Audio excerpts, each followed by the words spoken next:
want to give you a little advice on word problems before you try to do a couple on your own. So this is just going to go through 2 word problems that are just like what is in the Delta Math assignment. And I am going to show you how the calculator helps with these, so make sure you do have that close. So here's our situation. We have 3 friends, Stacy, Una, and Amir, who are all born on the same day. We have Stacy being a year younger than Una, and Una being 2 years younger than Amir. The key here, you want to kind of see which is you have 3 people, which is the person that kind of connects all 3. And you'll notice that Una has a connection to both of the others when you compare ages. So we're going to have X be Una's age. Stacy is a year younger, so Stacy is going to be X minus 1. And then Una is 2 years younger than Amir, so that means Amir is actually older, so Amir is going to add 2 years to get his age. So that's the first thing you need to do, is establish your variables and what they represent. In this case, they represent the ages of 3 different people. Now we know that the product, so the word product means multiply, of their ages is 2,300 more than the sum of their ages. The word sum means addition. So I'll kind of go through my keywords here. So first I'm going to do the product of their ages. So the product of their ages is going to be X, X minus 1, and X plus 2. So the product was, when I see the word was or is, that's where I'm going to put the equal sign. 2,300 more, so 2,300 is going to be added to their sum. So their sum is going to be adding all of these together. I'm going to add them together kind of in my head and combine like terms just to save space when I write. So when I add them together, I have an X, an X, and an X. So I have 3X, and I have a -1 and a +2. So I'm going to get a +1. So that's the sum of their ages. Here's where the calculator helps. There is a way, and I'm going to show you on the next screen, they talk about doing extra algebra to simplify it. I don't think any of that is necessary. I think because we have the calculator capacity, we are not going to do a lot of extra steps. Now, one thing you are going to have to do is you're going to have to bring all of this stuff to the other side. So I'm going to add my 2,300 and my 1, and I'm going to subtract it to the other side. And I'm also going to subtract the 3X to the other side. So this is what I've got. I've got an X, I've got an X minus 1, I've got an X plus 2. I'm going to subtract a 3X, and I'm going to subtract a 2,301 so that I can get it equal to 0. Because if I can get everything equal to 0 and graph it on my calculator, then I am just looking to see when does it cross the x-axis. So I don't have to worry about doing any simplifying. The calculator doesn't care if you multiply it together or not.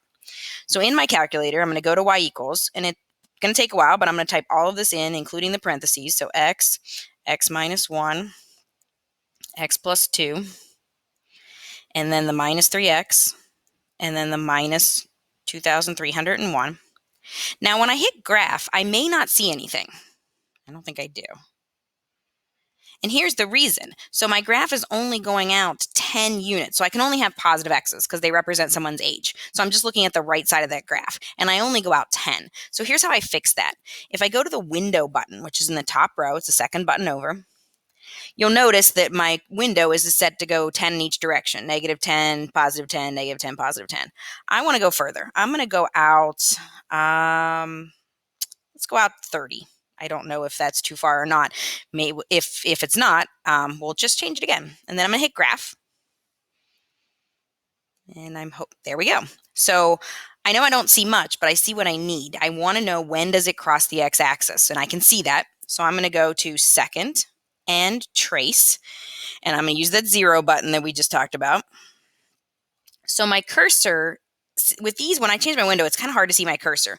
One thing I can do to kind of save time is I can put, when it says left bound, just pick an x value that you believe is to the left of the answer. So to me, the answer is somewhere in the double digits. I'm just going to pick a left bound of like 2 and hit enter. And the age, that it definitely crosses somewhere between 10 and 20. So I'm going to make my right bound 25. And then hit enter an extra time. There's your answer. So it'll tell you it's a 0, that's what we were looking for, and it'll tell you x is 13. So what that means is that since x is 13, that's Una's age. So Una is 13. Stacy is a year younger, so Stacy is 12. And Amir was 2 years older than Una, so Amir is 15. So that's how we set it up using our algebra understanding, but the calculator does the work. Let me show you kind of extra work you could do, but I would really advise against it. So this is kind of showing the same question the way we set it up.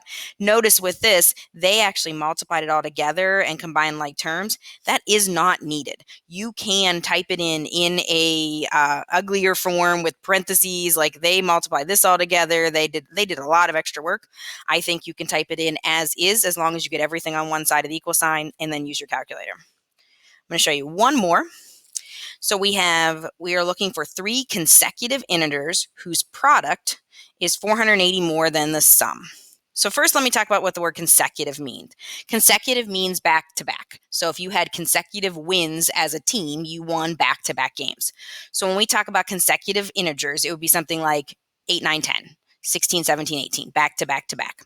So the way I write consecutive integers is my first one I'm going to call x, my second one I'm going to call x plus 1, and my third one I'm going to call x plus 2, just giving me 3 numbers in a row. So the product again means multiply, so product x plus 1, x plus 2, is, when I see that word is, I'm putting an equal sign, 480 more than the sum. So when I do the sum, I'm going to add this all up. I'm going to add like terms. So I have x, and x, so I have 3x, and I have 1 and 2, I have 3. I can add those together as well. I'm going to get everything on one side, so x plus 1, x plus 2. I'm going to subtract 3x, and I'm going to subtract 483 to get it all equal to 0. I'm going to go back to my calculator.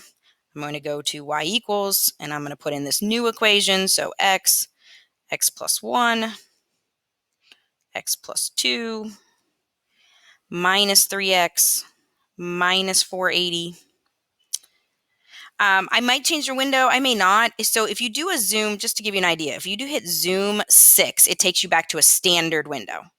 And I don't know if you'll see anything. Oh, we actually do see it in a standard window. So if you ever are looking at your window and your window is kind of off because you changed it, anytime you hit zoom 6, you're back. All right. It looks like this happens at right around, it might be 7. Let's double check. Let's hit second and trace. Hit 0, so the number 2. My left bound, well, I think it's happening at 7. So I'm going to hit 1 for my left bound, and I'm going to hit 10 for my right bound, and then hit enter. Yep, 6.98. So really, really close. So we're going to go with 7. We're rounding up. I might have actually typed something in wrong. Did I? I thought it was going to be exactly 7, but. Oh, I did. I typed in 480 instead of 483. I'm so sorry. That must have been why it was off by a very small amount. So that is 7.